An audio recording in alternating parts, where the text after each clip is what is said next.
Good evening. The news summary for this Thursday evening. Two people have appeared before the Supreme Court today on allegations of money laundering. One is a 48-year-old businessman from Beauvallon, but who also has properties on Eden Island. The other suspect is a 23-year-old man from Cascade. They were both arrested last night and they appeared before Justice Brassel Adeline this afternoon. The State Council demanded that they remain in detention whilst the investigation is underway. It is alleged that the 48-year-old businessman from Beauvallon was in possession of a large sum of money in various denominations. According to police surveillance that started in August 2022, the 48-year-old man was possibly using his businesses to whitewash dirty money. The younger suspect has been referred to as the right-hand man of the 48-year-old and could therefore have been implicating in the money laundering process. The first batch of prawns harvested from Koitsivi prawn farm has been sold within minutes of reaching the STC hypermarket. 650 kilos of prawns were in packets of different sizes were delivered to the STC and they were sold out in just 3 hours. Shoppers were allowed to buy only 2 packets each.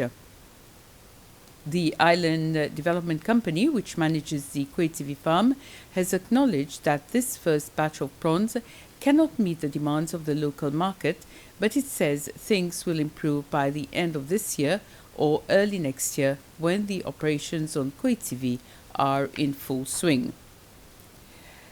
The Ministry of Health will soon roll out a new human papillomavirus HPV vaccine campaign for boys in primary 6. The ministry will also introduce an HPV vaccine catch-up program for girls up to 26 years. The Health Minister, Peggy Vidot, announced the new vaccination schedule during the launching of a ceremony at the Savoy Resort, organized with the support of the WHO Country Office to commemorate World Immunization Week. In her address, the minister highlighted progress made by Seychelles to reduce diseases through vaccination. The revised schedule also makes provision for protecting the health of the older members of our community through the pneumococcal vaccine. Pneumococcus accounts for a large proportion of deaths due to pneumonia among our older population. Today, we also launched the HPV vaccination educational campaign, placing greater focus on the vaccination of adolescents alongside cervical cancer screening in women to ensure zero deaths from cervical cancer. HPV vaccine was successfully introduced in Seychelles in 2014. We will now extend the vaccine to young women up to the age of 26 years, as well as the boys in primary 6 as of next year. The WHO country representative, Dr. Rex Manzanjay, has congratulated Seychelles and its leadership for setting an example in the region for its resilience and consistency in its vaccination campaign, despite the challenges brought about by the COVID-19 pandemic. So for us as WHO, we look forward as we move forward this year, especially to help Seychelles revise and update its national immunization strategy, which will take into account some of these areas that need strengthening as part of the agenda for consolidating vaccination and immunization. The Seychelles Defense Forces have intercepted 2 Madagascar-flagged fishing vessels suspected of fishing illegally in Seychelles waters. The operation was carried out in a joint effort involving the Coast Guard, Air Force and Special Forces. A statement by the SDF says its vessel, Sayad Mala, detected 2 vessels southwest of Mahé. They approached and boarded the vessels. The SDF adds that the 2 vessels originated from Madagascar and were carrying a combined total of 56 crew members. There was also a substantial quantity of sea cucumbers on one of the vessels. Both vessels are being escorted to a nearby island for further investigation. As for the Malagasy vessel intercepted on Friday last week, the SDF says the boat began taking water when it was being escorted to Mahe and sank shortly after. All crew members were transferred on board a Coast Guard vessel and handed over to the Malagasy authorities, where legal action is expected to be taken against them. 3 ambassadors presented their accreditation documents to President Wavel Ramkalawan this morning at State House. The 3 ambassadors, Ambassador Alexis Bukuru from the Republic of Burundi, Ambassador Pham Hoang Kim from the Republic of Vietnam, and Ambassador Roberto Natali from the Republic of Italy.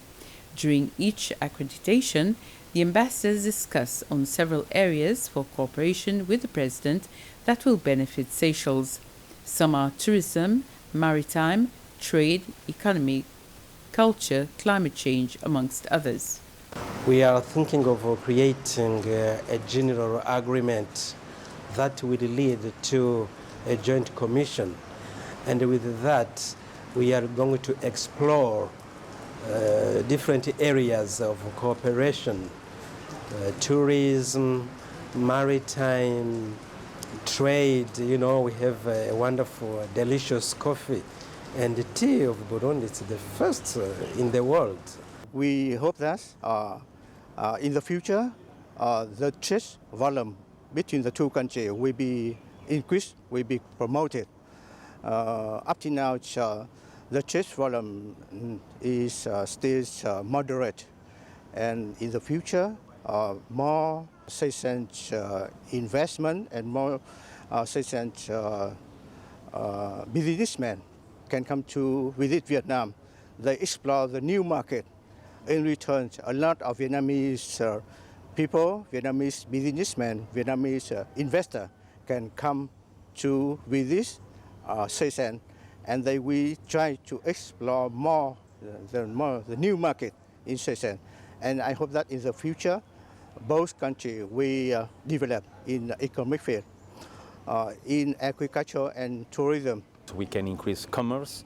We have a lot of Italian tourism here because of the beauty of your land here, your islands, and we will increase this. We will work also for training in certain fields, and we want to exchange experience.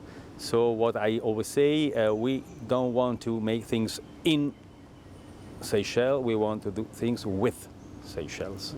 So we have a lot to learn from you. You have a lot to learn from us. We cooperate. So it's a win-win situation we want to develop. Have a very pleasant evening.